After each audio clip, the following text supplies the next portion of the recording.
ദൈവനാമം വാഴ്ത്തപ്പെടുമാറാകട്ടെ. വീണ്ടും ദൈവജനത്തിന് മുൻപാകെ ആയിരിക്കാൻ സ്വർഗത്തിലെ ദൈവം നമ്മെ സഹായിച്ചതോർത്ത് നാം ദൈവത്തെ സ്തുതിക്കുന്നു. ദൈവം ധാരാളമായിരിക്കുന്ന കൃപ എനിക്ക് ഒഴുക്കി തരേണ്ടതിനായിട്ട് ദൈവമക്കളെല്ലാവരും എനിക്ക് വേണ്ടി പ്രാർത്ഥിക്കണം. ഞാൻ ആരാധനയ്ക്കിരുന്നപ്പോൾ എൻ്റെ ഹൃദയത്തിലേക്ക് വന്ന ഒരു വാക്യത്തിൽ നിന്ന് തന്നെ തുടങ്ങുവാനായിട്ട് ഞാൻ ആഗ്രഹിക്കുകയാണ്. നാം വായിച്ച 36-ാം സങ്കീർത്തനം. ആ സങ്കീർത്തനത്തിൽ 7-ാമത്തെ വാക്യം, 36-ാം സങ്കീർത്തനം, അതിന്റെ 7-ാമത്തെ വാക്യം. ദൈവമേ, നിന്റെ ദയ എത്ര വലിയേറിയത്, മനുഷ്യപുത്രന്മാർ നിന്റെ ചിറകിൻ നിഴലിൽ ശരണം പ്രാപിക്കും. സങ്കീർത്തനക്കാരൻ പറയുന്നത്, ദൈവമേ, നിന്റെ ദയ എത്ര വിലയേറിയതാണ്. ദൈവത്തിന്റെ ദയ എത്രമാത്രം വിലയേറിയതാണ് എന്ന് മനസ്സിലാക്കുന്ന ഒരു ഭക്തനാണ് ആ ചിറകിന്റെ നിഴലിലേക്ക് ശരണം പ്രാപിപ്പാനായിട്ട് എന്ത് ചെയ്യുന്നത്? ഓടി ചെല്ലുന്നത്. ദൈവത്തിന്റെ ദയ എനിക്ക് ആവശ്യമാണ്. ദൈവത്തെ കൂടാതെ എനിക്ക് ജീവിപ്പാൻ കഴിയുകയില്ല. ദൈവത്തിന്റെ കരുണയാണ് എന്നെ ഓരോ നാളും പിടിച്ച് വഴി നടത്തുന്നതെന്ന് തിരിച്ചറിയുന്ന ഒരു വ്യക്തിയാണ് ചിറകിന്റെ നിഴലിലേക്ക് ശരണം പ്രാപിപ്പാനായിട്ട്, ആ ചിറകിന്റെ മറവിൽ സമ്പൂർണമായിരിക്കുന്ന ഒരു സംരക്ഷണയുണ്ട് എന്ന് തിരിച്ചറിവോടുകൂടെ ആ ചിറകിന്റെ മറവിലേക്ക് ചെല്ലുന്നത് എന്ന് നമുക്ക് കാണുവാനായിട്ട് സാധിക്കും. നമുക്കറിയാം, ദൈവത്തിന്റെ ദയ അനുഭവിപ്പാനായിട്ടിടയായ ഒരു കൂട്ടം ജനമാണ് നാം. ആ ദയ ഏതു നിലയിൽ ആസ്വദിച്ചു എന്നുള്ളത് ന്യായപ്രമാണത്തെയും കൃപയെയും ഒന്ന് എടുത്ത് കാണിക്കുവാനായിട്ട് ഞാൻ ആഗ്രഹിക്കുക. റോമാലേഖനം 8-ാം അധ്യായം അതിന്റെ 1-ാമത്തെ വാക്യത്തിൽ നാം വായിക്കുന്നത്, അതുകൊണ്ടിപ്പോൾ ക്രിസ്തുയേശുവിലുള്ളവർക്ക് ഒരു ശിക്ഷാവിധിയുമില്ല. 2-ാമത്തെ വാക്യം നാം വായിക്കുന്നത്, ജീവന്റെ ആത്മാവിന്റെ പ്രമാണം എനിക്ക് പാപത്തിന്റെയും മരണത്തിന്റെയും പ്രമാണത്തിൽ നിന്ന് ക്രിസ്തുയേശുവിൽ സ്വാതന്ത്ര്യം വരുത്തിയിരിക്കുന്നു. അപ്പോ നമ്മൾ നേരത്തെ ഓർത്തു, ദൈവത്തിന്റെ ദയ അനുഭവിക്കാൻ ആഗ്രഹിക്കുന്ന ഒരു വ്യക്തിയാണ് ദൈവത്തിന്റെ ചിറകിന്റെ നിഴലിലേക്ക് ചെല്ലുവാൻ ഇച്ഛിക്കുന്നത്. നമുക്കറിയാം, 8-ാം അധ്യായത്തിൽ നാം വായിച്ചു, ജീവന്റെ ആത്മാവിന്റെ പ്രമാണമാണ് എനിക്ക് പാപത്തിന്റെയും മരണത്തിന്റെയും പ്രമാണത്തിൽ നിന്ന് ക്രിസ്തുയേശുവിൽ എന്ത് വരുത്തി? ഒരു സ്വാതന്ത്ര്യം. ഞാൻ ചോദിക്കട്ടെ, സ്വാതന്ത്ര്യം ആരാ കൊതിക്കുക? ശരിക്കും പിടിക്കപ്പെട്ട് ശരിക്കും അടിമമുഖം അനുഭവിക്കുന്ന, രക്ഷപ്പെടുവാൻ കഴിയുകയില്ല എന്ന് ശരിയായ നിലയിൽ മനസ്സിലാക്കുന്ന ഒരു വ്യക്തിയാണ് എന്താഗ്രഹിക്കുക? എനിക്കൊരു സ്വാതന്ത്ര്യം വേണം. ഞാൻ ചോദിക്കട്ടെ, ക്രിസ്തീയ ജീവിതത്തില് ഒരു സ്വാതന്ത്ര്യം, അല്ലെങ്കിൽ ക്രിസ്തീയ ജീവിതം ഒരു സ്വാതന്ത്ര്യത്തിന്റെ ജീവിതമാണ്, അതൊരു അടിമമുഖമല്ല എന്ന് ശരിയായ നിലയിൽ മനസ്സിലാക്കുവാനായിട്ടാണ് ദൈവം നമ്മെ വിളിച്ചത് എന്നുള്ളത് നാം തിരിച്ചറിയേണ്ടത് ആവശ്യമാണ്. അതാണ് ഇവിടെ നാം വായിക്കുന്നത്, ജീവന്റെ ആത്മാവിന്റെ ഒരു പ്രമാണമുണ്ട്. ആ പ്രമാണമാണ് എന്നെ നീതിമാർഗങ്ങളിൽ എന്ത് ചെയ്യുന്നത്? നടത്തുന്നത്.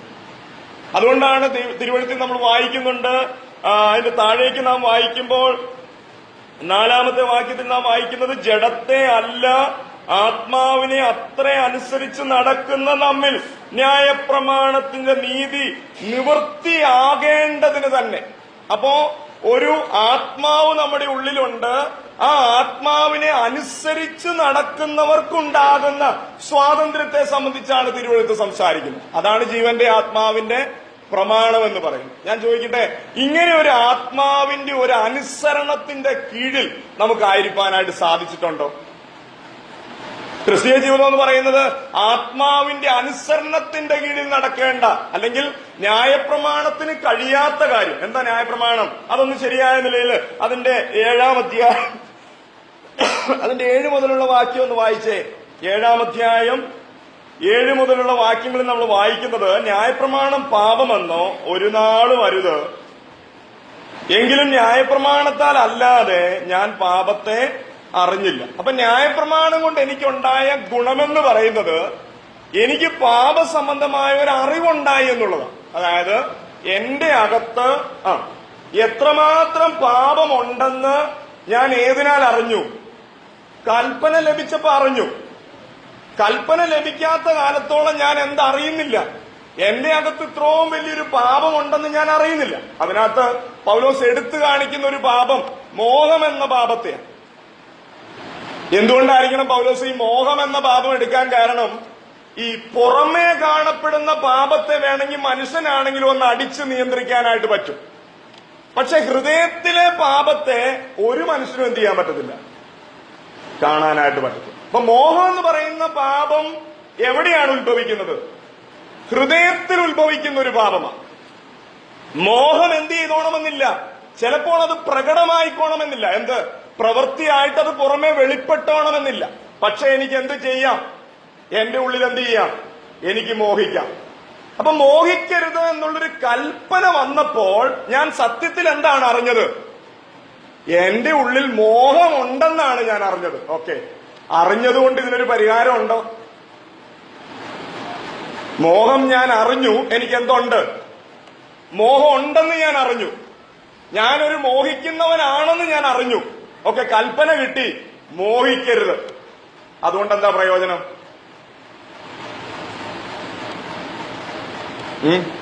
എന്തേലും പ്രയോജനമുണ്ടോ? പിന്നെ ഞാൻ മോഹിക്കുക.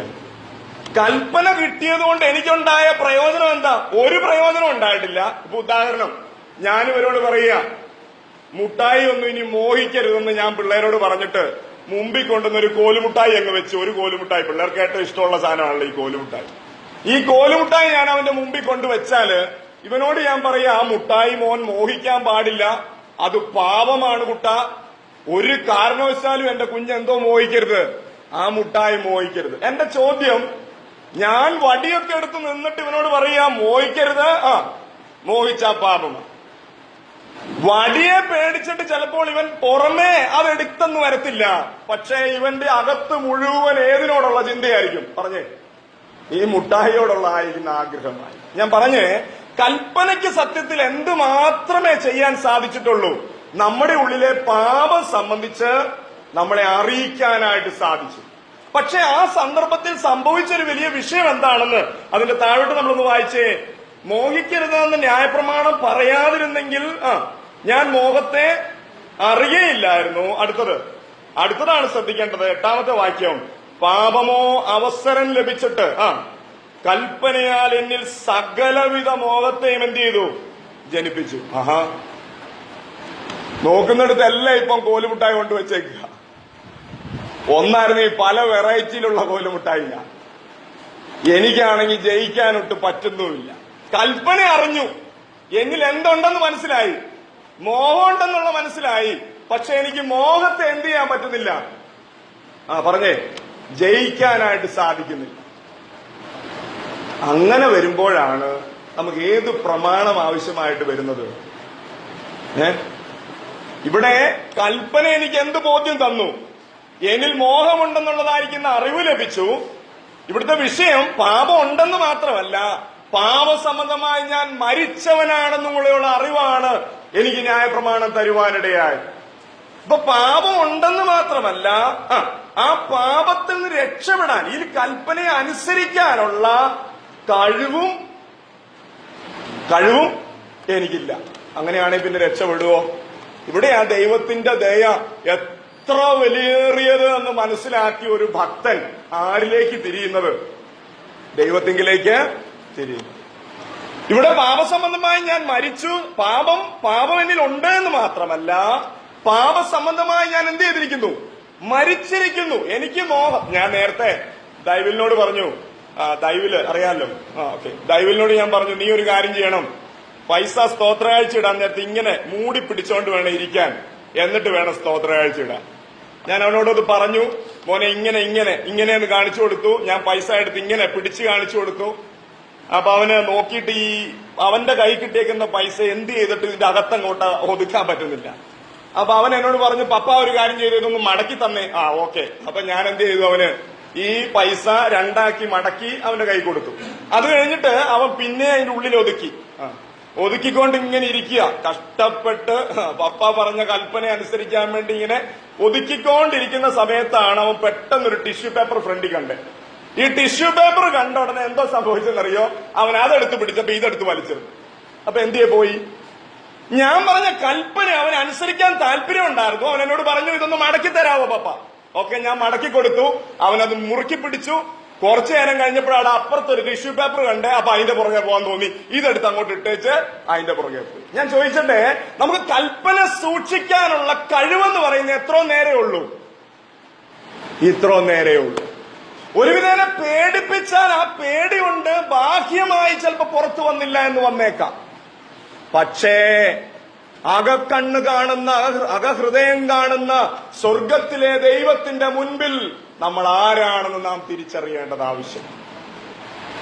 അങ്ങനെ തിരിച്ചറിയുമ്പോഴാണ് ഈ വ്യക്തിക്ക് ആരുടെ കീഴിലേക്ക് വരേണ്ടി വരുന്നത്? പറഞ്ഞേ, ജീവന്റെ ആത്മാവിന്റെ പ്രമാണത്തിലേക്ക് എനിക്ക് വരേണ്ടി വരിക. നോക്കിയേ, എന്റെ താഴോട്ടൊന്ന് വായിച്ചു നോക്കിയേ. 8ാമത്തെ വാക്യം, പാപം അവസരം ലഭിച്ചിട്ട് കൽപ്പനയാൽ എന്നിൽ സകലവിധ മോഹത്തെയും ജനിപ്പിച്ചു. ന്യായപ്രമാണം കൂടാതെ പാപം നിർജീവമാകുന്നു. അപ്പൊ ന്യായപ്രമാണം കൽപ്പന വന്നില്ല എന്നെങ്കിൽ എന്റെ ഉള്ളിലെ പാപം എന്തായിരുന്നു? നിർജീവമായിരുന്നു, ജീവനില്ലാത്തതായിരുന്നു. അപ്പൊ എപ്പോഴാ ജീവൻ പ്രാപിച്ചേ? കൽപ്പന വന്നപ്പോഴാണ് മോഹമൊക്കെ ഒന്ന് എഴുന്നേറ്റ് നിന്നതല്ലേ. കൽപ്പന അങ്ങോട്ട് വന്നപ്പോ മോഹം എഴുന്നേറ്റൊന്ന് നിന്നു. എന്നിൽ മോഹമുണ്ട്. അപ്പൊ അവസരം ലഭിച്ചിട്ട് മോഹം പിന്നെ അങ്ങോട്ട് അധികമാകാൻ തുടങ്ങി. എന്താ കാരണം? അങ്ങനെ അധികമാക്കിയാൽ എന്നിൽ അധികം പാപമുണ്ടെന്നുള്ളത് വ്യക്തമാകുന്നതല്ലാതെ കൽപ്പനയ്ക്ക് എന്തെങ്കിലും എനിക്ക് സഹായം ചെയ്യാൻ പറ്റിയോ? എന്നിലുള്ള പാപം വ്യക്തമാകുന്നതല്ലാതെ കൽപ്പനയ്ക്ക് എന്നെ എന്ത് ചെയ്യാൻ പറ്റിയിട്ടില്ല? സഹായിക്കാനായിട്ട് പറ്റിയിട്ടില്ല. അങ്ങനെയാണെങ്കിൽ നമ്മൾ എന്തോ നേടണം, എന്തോ ആവശ്യപ്പെടണം? ഇവിടെ സഹായം ആവശ്യപ്പെടണം. നമുക്കറിയാം, പാപം സംബന്ധിച്ച് ബോധ്യമാകുന്ന ഒരു കുഞ്ഞിനോട് മാത്രം ഇത് പറഞ്ഞാലേ അവനും അത് ബോധ്യമാകുള്ളൂ. നമ്മൾ പലപ്പോഴും ദൈവത്തിന്റെ വചനത്തിന് മുൻപിൽ ഇരിക്കുമ്പോൾ ദൈവത്തിന്റെ വചനത്തെ അനുസരിക്കുക, അല്ലെങ്കിൽ പാപത്തെ വെറുക്കുക, പാപത്തിന്റെ വഴികളെ ഉപേക്ഷിക്കുക എന്നൊക്കെ പറഞ്ഞാലും നമ്മൾ അതിനെ ഒരു നിസ്സാര പദ്ധതിയായിട്ടാണ് എന്ത് ചെയ്യുന്നത്? കാണുന്നത്. ആണോ അല്ലയോ? നമ്മുടെ മുമ്പാകെ പാപമായിട്ട് നിൽക്കുന്നത് എന്തൊക്കെയാ? വ്യഭിചാരകർമ്മം അല്ലെങ്കിൽ ലോകപ്രകാരമുള്ള പാപത്തെയൊക്കെയാണ് നമ്മൾ എന്തായിട്ട് കാണുന്നത്? കൊല ചെയ്യുക, ആരെങ്കിലും ഒക്കെ വെട്ടുകത്തിയെടുത്ത് ചുറ്റിക, നേരത്തെയൊക്കെ ചുറ്റികെടുത്ത് കൊല്ലുന്നത് കാര്യമൊക്കെ കൊല്ലുന്നതാണ് നമ്മൾ എന്തായിട്ട് കണക്കാക്കുന്നത്? ഒരു വലിയ പാപമായിട്ട്. എന്നാൽ പാപം എന്ന് പറയുന്നത് കൊണ്ട് ദൈവം ഉദ്ദേശിക്കുന്നത് എന്താണ്? ദൈവത്തിന് വിരോധമായി, ദൈവത്തിന്റെ കൽപ്പനയ്ക്ക് വിരോധമായി വരുന്നതെല്ലാം എന്താണ്? പാപം. പരിശുദ്ധനായിരിക്കുന്ന ദൈവത്തെ നാം മനസ്സിലാക്കും തോറും നാം ഇരുട്ടിലാണ്, അല്ലെങ്കിൽ ഇരുള് നമ്മളെ ഭരിക്കുന്നുണ്ട് എന്നുള്ള വസ്തുത നാം തിരിച്ചറിയുമ്പോഴല്ലേ ദൈവത്തിന്റെ ദയ എനിക്ക് എത്രമാത്രം ആവശ്യമാണ് നീതിയുടെ മാർഗത്തിൽ നടക്കാൻ എന്ന് നമ്മൾ മനസ്സിലാക്കുന്നത്. അങ്ങനെ മനസ്സിലാക്കുന്ന ഒരു വ്യക്തിക്കാണ് ഇവിടെ നോക്കിയേ, അവിടെ 8ാം അധ്യായം അതിന്റെ 4ാം വാക്യത്തിൽ നാം എന്താ വായിച്ചേ? ജഡത്തെ അല്ല ആത്മാവിനെ അത്ര അനുസരിച്ച് നടക്കുന്ന നമ്മിൽ എന്താ നടക്കാൻ പോകുന്നത്? പിന്നെ നമ്മിൽ ന്യായപ്രമാണത്തിന്റെ നീതി നിവൃത്തിയാകേണ്ടതിന് തന്നെ. അപ്പൊ ന്യായപ്രമാണം ആഗ്രഹിക്കുന്ന എല്ലാ നീതിയും നമ്മളിൽ നിവൃത്തിയാകുക എന്ന ലക്ഷ്യത്തോടെയാണ് ആര് നമ്മുടെ ഉള്ളിലേക്ക് വന്നത്? ജീവന്റെ ആത്മാവിന്റെ പ്രമാണം നമ്മളിലേക്ക് വന്നത്. ഇനി നമ്മുടെ ഓരോരുത്തരുടെ ഉത്തരവാദിത്വം എന്താ? ഈ ജീവന്റെ ആത്മാവിന്റെ പ്രമാണം എന്നിൽ ഉണ്ടോന്ന് എങ്ങനെ അറിയാൻ പറ്റും? പാപം ചെയ്താല് കുറ്റബോധം ഉളവാകുന്നുണ്ടോ? പാപത്തോട് വിട പറയാനുള്ളതായിരിക്കുന്ന മാനസികാവസ്ഥ നമുക്കുണ്ടോ എന്നൊക്കെ നമുക്ക് സ്വയം തിരിച്ചറിയാനായിട്ട് സാധിക്കും. അങ്ങനെ ഒന്നും ഉണ്ടാകുന്നില്ലെങ്കിലോ ഈ ജീവന്റെ ആത്മാവിന്റെ പ്രമാണം ഉണ്ടോ? ഇവിടെ ഞാൻ പറഞ്ഞത് വേറെ പാപമൊന്നുമല്ല, മോഹം എന്ന പാപത്തെ മാത്രം എടുത്താണ് ഞാൻ സംസാരിച്ചത്. ആ മോഹം നമ്മുടെ ഉള്ളിൽ ഉണ്ടാകുന്നുണ്ടെങ്കിൽ അത് ദൈവത്തോടുള്ള പാപമാണ്. ആ പാപം നമ്മളിൽ ഉത്ഭവിച്ച് മോഹം എന്ത് ചെയ്യും? ഗർഭം ധരിച്ച് പാപത്തെ എന്ത് ചെയ്യും? പ്രസവിക്കും. പ്രസവത്തിന് മുമ്പായിട്ട്, അല്ലെങ്കിൽ പാപം അല്ലെങ്കിൽ മോഹം ഇങ്ങനെ ഉരുവാകുന്നതിന് മുൻപായിട്ട് നമ്മൾ അതിനെ എന്ത് ചെയ്യണം? തടുക്കണം. അഥവാ ക്രിസ്തുവിനോടുള്ള അനുസരണത്താൽ എന്റെ ഹൃദയത്തിലെ വിചാരങ്ങളെ എന്ത് ചെയ്യണം? ക്രിസ്തുവേശുവിലുള്ള അനുസരണത്താൽ പിടിച്ചടക്കുക. അല്ലെങ്കിൽ പിടിച്ചടക്കിയില്ലെങ്കിൽ ഇതെന്താ സംഭവിക്കുക? പതിയെ വളർന്നിട്ട് ഇതെന്താവും? പാപത്തെ പ്രസവിക്കും. അപ്പൊ പ്രസവിക്കാതിരിക്കണമെങ്കിൽ എന്റെ ഹൃദയത്തിനകത്ത് ദൈവത്തിന്റെ വചനത്തിന് എന്തുണ്ടായിരിക്കണം? ഇടമുണ്ടായിരിക്കണം. ഞാൻ ചോദിക്കട്ടെ, നമ്മുടെ മുൻപിൽ ഇരിക്കുന്ന മൊബൈലിന്റെ മുമ്പില്, നമ്മുടെ മുൻപിൽ, നമ്മുടെ കുടുംബത്തിന്റെ മുൻപില് ഒക്കെ വാസ്തവത്തിൽ ഈ ഒരു സത്യം യഥാർത്ഥമായ നിലയിൽ നമ്മുടെ ഹൃദയത്തിലുണ്ട്, ദൈവത്തിന്റെ വചനത്തിന് എന്നിൽ ഇടമുണ്ട് എന്ന് വ്യക്തമാക്കാനായിട്ട് നമുക്ക് സാധിച്ചിട്ടുണ്ടോ? അതാണ് ഇവിടെ വായിക്കുന്നത്. ക്രിസ്തുയേശുവിൽ എന്തോ ലഭിച്ചു എനിക്ക്? ജീവന്റെ ആത്മാവിന്റെ പ്രമാണം എനിക്ക് പാപത്തിന്റെയും മരണത്തിന്റെയും പ്രമാണത്തിൽ നിന്ന് എനിക്ക് ക്രിസ്തുയേശുവിൽ എന്തോ തന്നു. ഇപ്പം എന്തോ തന്നു? സ്വാതന്ത്ര്യം തന്നു. അതെന്നെ അടിമയാക്കുന്നില്ല. ആ അടിമനുഖത്തിലല്ല ഇപ്പം. പാപം എന്നെ കീഴ്പ്പെടുത്തുന്നില്ല. അതതിന്റെ അധികാരം എന്നിൽ നടത്തുന്നില്ല.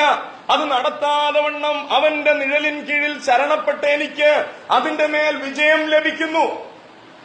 വിജയം ലഭിക്കുന്നുണ്ടോ? അതല്ലേ ഞാൻ ക്രിസ്തുവിലേക്ക് ശരണപ്പെടുന്നതിന്റെ പിന്നിലെ കാരണം. നമുക്കറിയാം, റോമാലേഖനത്തിൽ തന്നെ, നമ്മൾ കൊരിന്ത്യലേഖനത്തിൽ തന്നെ നമ്മൾ വായിക്കുമ്പോ പ്രാകൃതരുണ്ട്,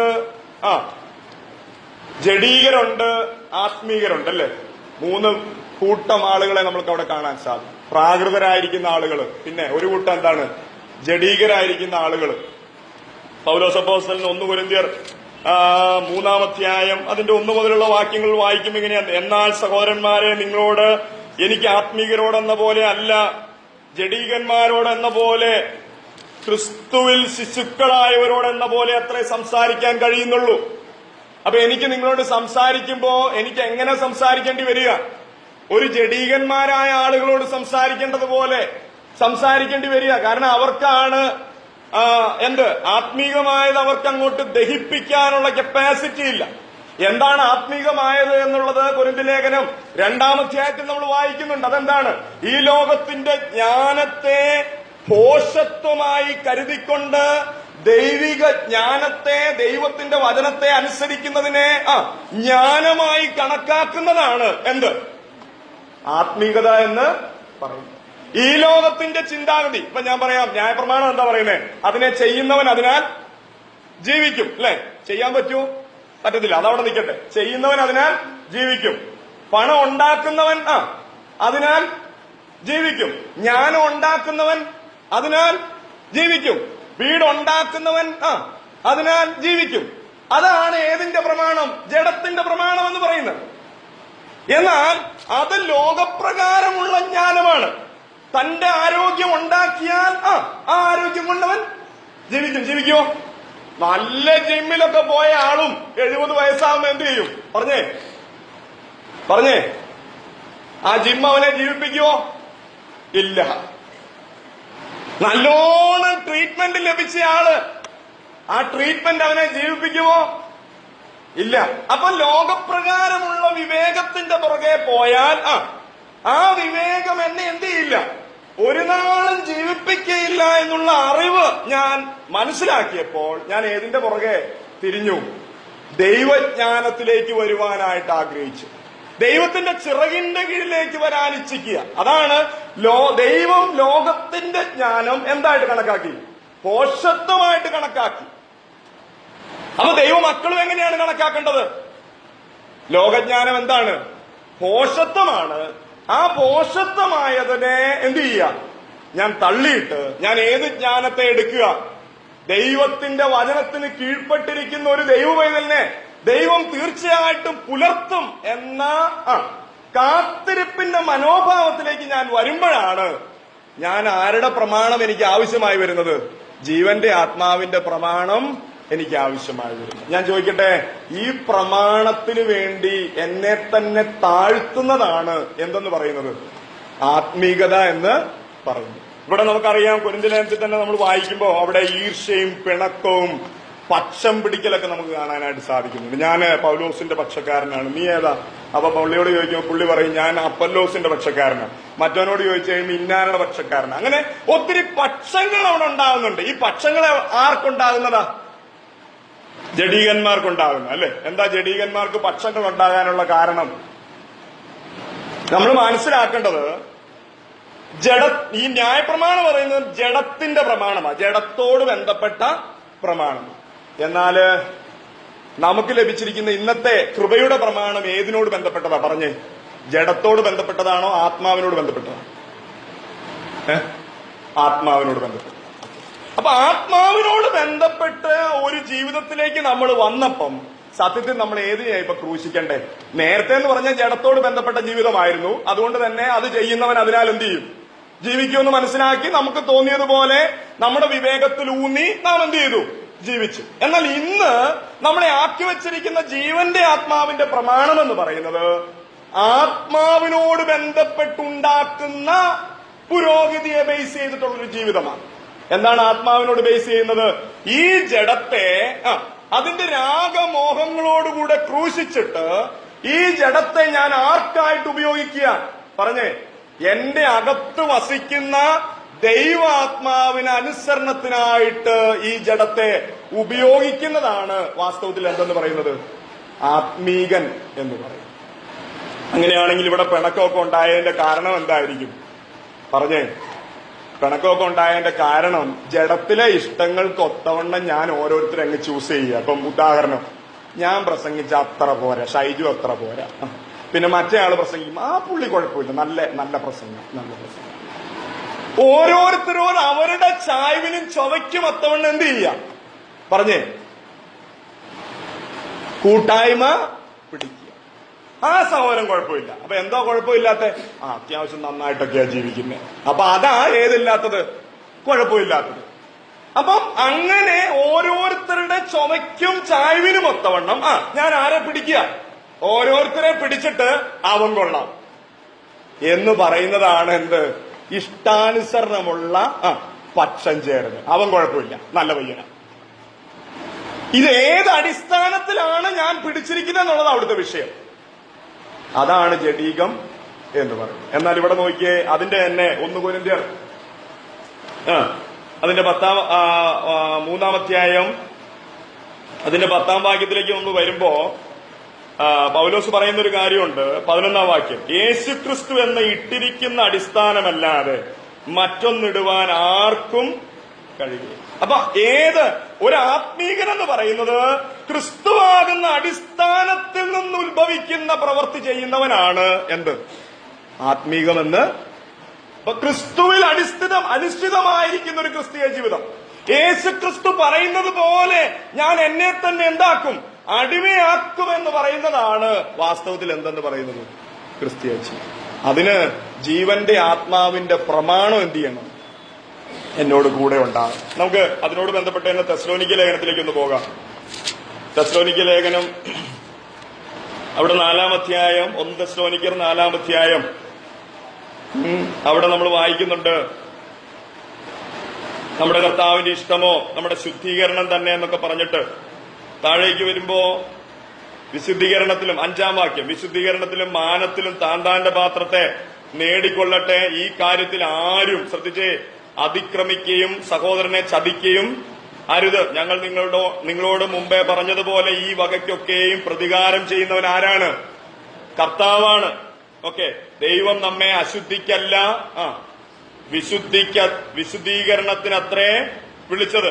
ആകയാൽ തുച്ഛീകരിക്കുന്നവൻ മനുഷ്യനെ അല്ല. അടുത്തത്, തന്റെ പരിശുദ്ധാത്മാവിനെ നിങ്ങൾക്ക് തരുന്ന ദൈവത്തെ തന്നെ എന്ത് ചെയ്യുന്നു?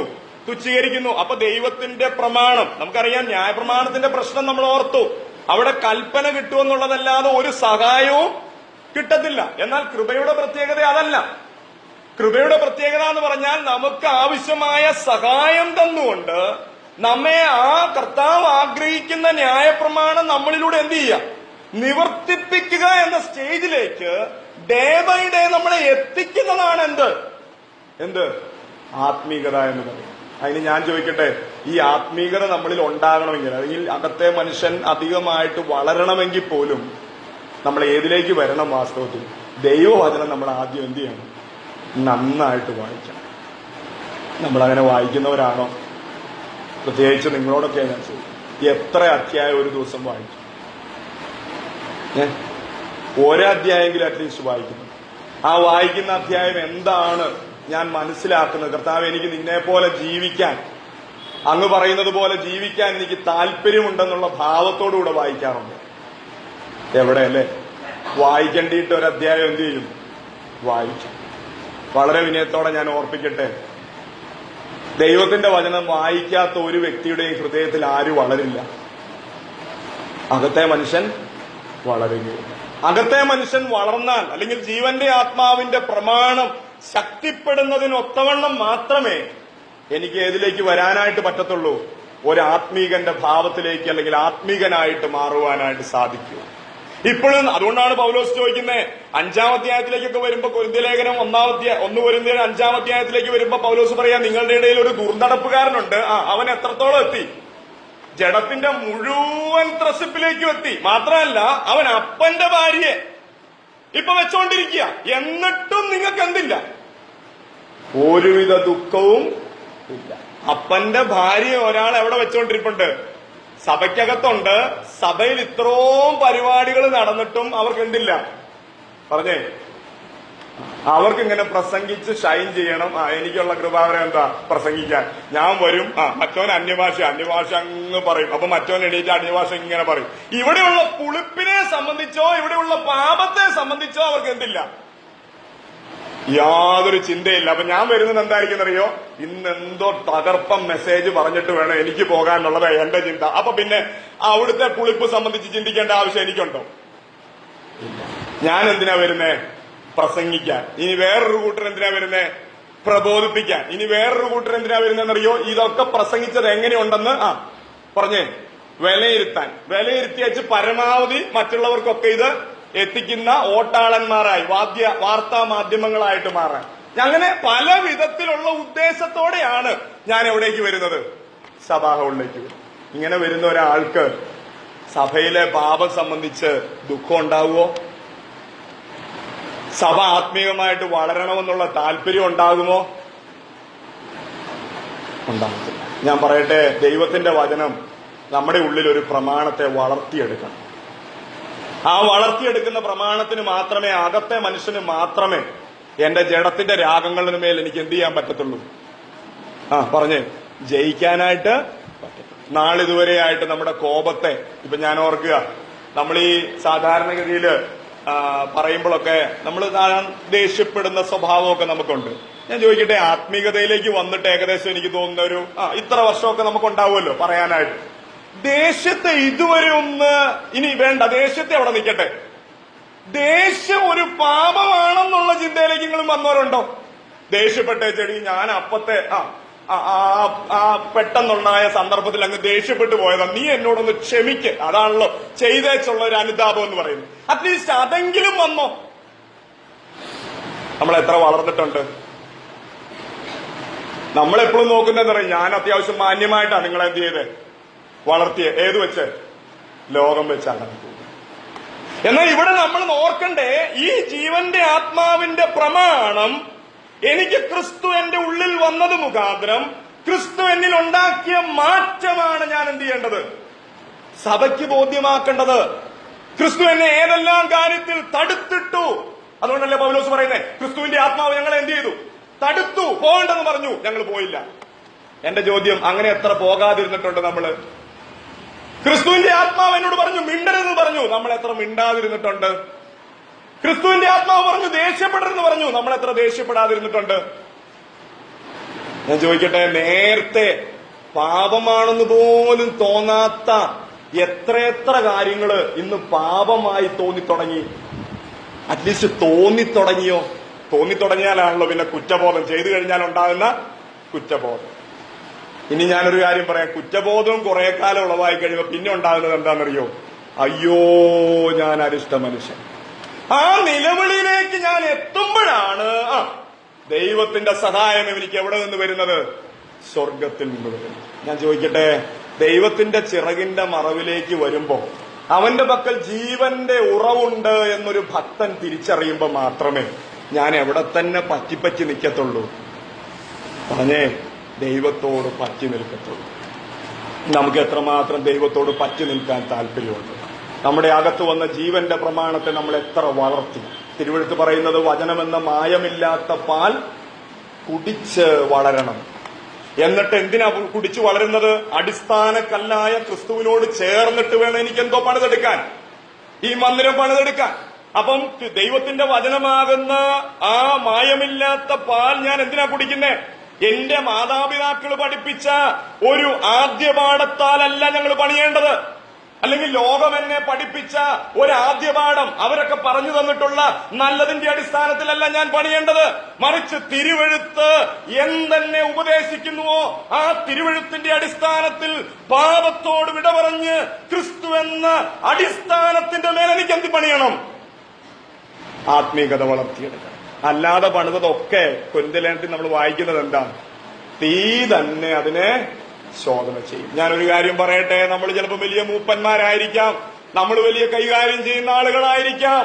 ദൈവികമായിട്ടല്ല ഇത് തുടങ്ങിയെന്നുണ്ടെങ്കിൽ നാളധികം മുൻപോട്ട് പോകുന്നതിന് മുൻപേ അത് തടുക്കപ്പെടും, അതില്ലാതെയാകും. അത് ജഡത്തിന്റെ ഒരു തീരുമാനം മാത്രമായി. എന്നാൽ ഞാനൊരു കാര്യം പറയട്ടെ, ആത്മീകമായി തുടക്കമിട്ട പ്രവൃത്തി ക്രിസ്തുവിൽ അടിസ്ഥാനമിട്ടുകൊണ്ട് എന്റെ ശുശ്രൂഷയിൽ ഞാൻ മുൻപോട്ട് പോകുകയാണെങ്കിൽ നാളന്ത്യം വരെ ഞാൻ സൂക്ഷിക്കാൻ ഇച്ഛിക്കുന്നത് വിശ്വസ്തത മാത്രമായിരിക്കും. എന്റെ ശുശ്രൂഷ എങ്ങനെയുള്ള ശുശ്രൂഷയാ? അവിടെ ജഡം കൊണ്ട് പേടിപ്പിക്കത്തൊന്നുമില്ല. നിങ്ങൾ എന്നെ അനുസരിച്ചില്ലെങ്കിൽ ഞാൻ അങ്ങനെയാക്കും ഇങ്ങനെയാക്കും പറയത്തില്ല. അവരാരെ തന്നെ കാത്തിരിക്കും, ദൈവത്തെ തന്നെ കാത്തിരിക്കും. ബിക്കോസ് കണ്ണ് കണ്ടാൽ കണ്ണ് എന്താ പിന്നെ കൊടുക്കുന്നത്? ഇൻഫർമേഷൻ തലയ്ക്ക് കൊടുക്കുക. ഞാനൊരു മൂർഖമാമിനെ കണ്ടിട്ടുണ്ട്. കണ്ണ് വടിയെടുത്തോണ്ട് വരുവോ? കണ്ണ് വടിയെടുത്തോണ്ട് വരുവോ? വരത്തില്ല. കണ്ണെന്തോ പറയുന്നേ? തലയ്ക്ക് ഇൻഫർമേഷൻ കൊടുക്കും, ക്രിസ്തുവിന് ഇൻഫർമേഷൻ കൊടുക്കും. ഇതേ പാമ്പുണ്ട്, പ്രതികരിച്ചോ? ക്രിസ്തു ഉടനെ കാലിനോട് പറയും. ആരോടാ പറയുന്നത്? കണ്ണിനോട് വടിയെടുത്തോണ്ട് വരാനാണ് പറയുന്നത്. കാലിനോട് പറയും, കാലൊന്ന് മാറ്റിക്കേ, എന്നിട്ട് ഓടാൻ തുടങ്ങിയേ, ഓടിക്കോ. അല്ലെങ്കിൽ എന്തോ പറയും, എടാ കയ്യെ പോയി ഒരു വടിയെടുക്കടാ, എന്നിട്ട് എന്ത് ചെയ്യ്, അടിക്കെന്ന് പറയും. ഞാൻ ചോദിക്കട്ടെ, ശരീരം ഇങ്ങനെയാ ബിൽറ്റ് ചെയ്യപ്പെട്ടിരിക്കുന്നത്. അങ്ങനെ ബിൽറ്റ് ചെയ്യപ്പെട്ടിരിക്കുന്ന ഈ ശരീരം പോലെയാണ് നാം ദൈവമക്കളാകുന്ന നാം മന്ദിരമെന്ന് നാം തിരിച്ചറിയേണ്ടത് ആവശ്യമാണ്. അങ്ങനെ മന്ദിരമായി ജീവിക്കുന്ന ഒരു ദൈവസഭയ്ക്ക് മാത്രമേ ദൈവം ആഗ്രഹിക്കുന്നത് പോലെ പക്ഷം പിടിക്കാതെ. നോക്കിയേ, ഏതൊരു തീരുമാനവും നമ്മുടെ സ്ഥലസഭയിൽ ഉണ്ടാകുമ്പോൾ പലപ്പോഴും ഈ കൊച്ചു പിള്ളേർക്കൊക്കെ ഈ മുതിർന്നവരോട് താല്പര്യക്കേട് വരുന്നത് എന്താണെന്നറിയോ? എന്തോ പറഞ്ഞാലും എതിർപ്പാ. അപ്പൊ പിന്നെ ഇവരോട് പറയാതെ എന്തോ എടുത്തേക്കാം, ഒരു തീരുമാനം എടുത്തേക്കാം. എന്നാൽ ഞാനൊരു കാര്യം പറയട്ടെ, മക്കളായാലും കൊച്ചു പിള്ളേരായാലും അവര് പറയുന്ന കാര്യത്തില് ഒരു ആത്മീയത ഉണ്ടെന്ന് തോന്നിയാൽ യാതൊരു പൊങ്ങച്ച മനോഭാവവും കൂടാതെ, മോനെ അതിനകത്ത് നിനക്ക് ആത്മീയത തോന്നുന്നുണ്ടോ? അങ്ങനെ ഉണ്ടെങ്കിൽ അതൊന്ന് വ്യക്തമാക്കാവോ? വ്യക്തമാക്കി കഴിയുമ്പോ മനസ്സോടെ ഒരു തീരുമാനമെടുക്കുകയാണെങ്കിൽ അവരാ തലയെ എന്ത് ചെയ്യും? ബഹുമാനിക്കും. ഇനി അത് തെറ്റാണെങ്കിൽ അതതിന്റെ വചനാടിസ്ഥാനത്തിൽ വ്യക്തമാക്കിയിട്ട് ഇത് തെറ്റാണ്, ഇങ്ങനെ മുൻപോട്ട് പോയാൽ ശിക്ഷിക്കപ്പെടും എന്ന് പറഞ്ഞിട്ട് അവരത് കേൾക്കുന്നില്ലേ? അവരെ വിട്ടുകൊടുക്കണം. വിട്ടുകൊടുത്തു കഴിയുമ്പോ അതിന്റെ പരിണതം അനുഭവിച്ചതിന് ശേഷം അവർ മടങ്ങി വന്നിട്ട് ഈ തലയായിരിക്കുന്ന സഹോദരനോട് പറയും, സഹോദര എനിക്ക് തെറ്റിപ്പറ്റിപ്പോയി. ഞാൻ ചോദിക്കട്ടെ, അവിടെ താണിരിക്കാതെ എന്റെ ജഡത്തിന്റെ വലിയ സംഭവമൊക്കെ കാണിക്കാൻ നിന്ന ഇതൊന്നും ഏതിൽ നിന്ന് ഉത്ഭവിക്കുന്നതല്ല, ആത്മീയതയിൽ നിന്ന് ഉത്ഭവിക്കുന്നത്. ദൈവസഭ എങ്ങനെയായിരിക്കണം? ജീവന്റെ ആത്മാവിന്റെ പ്രമാണത്താൽ അലങ്കരിക്കപ്പെടുന്നതായിരിക്കണം. ഹിസ്കിയാവ് തന്റെ പെസഹ ആചരിക്കുന്ന സന്ദർഭത്തിൽ ഹിസ്കിയ രാജാവ് പെസഹ ആചരിക്കുമ്പോൾ കുറെ കാലമായിട്ട് എന്തില്ല? പെസഹ ഇല്ല. ആളുകൾക്ക് അങ്ങനെ ഒരു ശീലം തന്നെ ഇല്ല. അവര് പറഞ്ഞു കഴിഞ്ഞപ്പം അവിടെ എഴുതിയിരിക്കുന്ന ഇങ്ങനെയാ, പുരോഹിതന്മാരാരും തങ്ങളെ തന്നെ എന്ത് ചെയ്തില്ല? ശുദ്ധീകരിച്ചൊന്നുമില്ല. ദൈവം അവരോടൊക്കെ കരുണ കാണിച്ചു. അതിനുശേഷം ഇവര് ഓട്ടാളന്മാരെ അയച്ചു. നാട് മുഴുവൻ ചെന്നിട്ട് എന്തോ പറയണം? ഇസ്രയേലിനെ എല്ലാം എങ്ങോട്ട് കൂട്ടിവരുത്തണം? ഈ യെരുശലേം സഭയിൽ പെസഹ ആചരിക്കാനായിട്ട് കൂട്ടിവരുത്തണം. അവിടെ നമ്മൾ വായിക്കുന്നത് എന്താണെന്നറിയോ? യഹോവയുടെ കൈ വ്യാപരിച്ചു എന്ന. അവിടെ ആരും നിർബന്ധമൊന്നും ചെലുത്തിയില്ല. അവിടെ ഓട്ടാളന്മാര് ചെന്നപ്പം അവര് പരിഹസിച്ചയക്കുക ചെയ്തേ. നിങ്ങളിങ്ങനെ ഇങ്ങോട്ട് വന്നെന്ന് ചോദിച്ച് കളിയാക്കുക ചെയ്തേ. പക്ഷേ ദൈവത്തിന്റെ പ്രവൃത്തി ഹിസ്കിയാവിൽ ആരംഭിച്ചപ്പോൾ ആ പ്രവൃത്തി നിവർത്തിക്കുന്നതിൽ ആരുടെ കൈയുണ്ടായിരുന്നു? യഹോവയുടെ കൈയുണ്ടായിരുന്നു. ഞാൻ ചോദിക്കട്ടെ, ഞാൻ ഒത്തിരി ഒന്നും പറയണ്ട, ദൈവത്തിന്റെ കൈ നമ്മോടുകൂടെ ഉണ്ടെങ്കിൽ ആത്മീകന്മാരെപ്പോഴും വിജയമെടുക്കുന്നത് ഏതിലൂടെയാണെന്നറിയോ? കൈയുടെ ബലത്താലല്ല, മറിച്ച് എങ്ങനെയാ അവർ വിജയമെടുക്കുന്നത്? പ്രാർത്ഥനയുടെ ബലത്താൽ. അവർ ദൈവത്തോട് നിലവിളിക്കും, അവർ ദൈവത്തിന്റെ സന്നിധിയിൽ കാര്യങ്ങൾ അറിയിക്കും, എന്നിട്ട് ദൈവം ആർക്ക് വേണ്ടി പ്രവർത്തിക്കും? സഭയ്ക്ക് വേണ്ടി പ്രവർത്തിക്കും. നമുക്ക് അങ്ങനെ ആകാൻ ദൈവത്തിന്റെ ആത്മാവ് ഈ നാളുകളിൽ നമ്മെ സഹായിക്കട്ടെ. ജീവന്റെ ആത്മാവിന്റെ പ്രമാണം. അങ്ങനെ ക്രിസ്തുവിൽ ആശ്രയിക്കുന്ന ഒരു ദൈവവൈതൽ അവന്റെ ദയ എത്രയോ വലിയതാണെന്ന് മനസ്സിലാക്കി, ദൈവത്തിന്റെ ചിറകിൻ കീഴിൽ താണിരിക്കുന്നതാണ് എനിക്കെല്ലാമെന്ന് മനസ്സിലാക്കി തന്നെ തന്നെ കീഴ്പ്പെടുത്തി ആ സൗമ്യ മനോഭാവത്തോടെ താഴ്മ ധരിച്ച് ദൈവത്തിന് കീഴടങ്ങുന്നതാണ് ഉചിതമെന്ന് മനസ്സിലാക്കി ഒരു ആത്മികൻ എന്ന പോലെ പെരുമാറുവാൻ സഭയ്ക്കും സഭയുടെ ഉള്ളിൽ നമുക്ക് ഓരോരുത്തർക്കും ഇടയായിട്ട് തീരട്ടെ എന്ന് ആത്മാർത്ഥമായി പ്രാർത്ഥിച്ചുകൊണ്ട് ഞാൻ എന്റെ പ്രസംഗത്തിൽ നിന്ന് വിരമിക്കുന്നു. ദൈവം നമ്മെ സഹായിക്കും.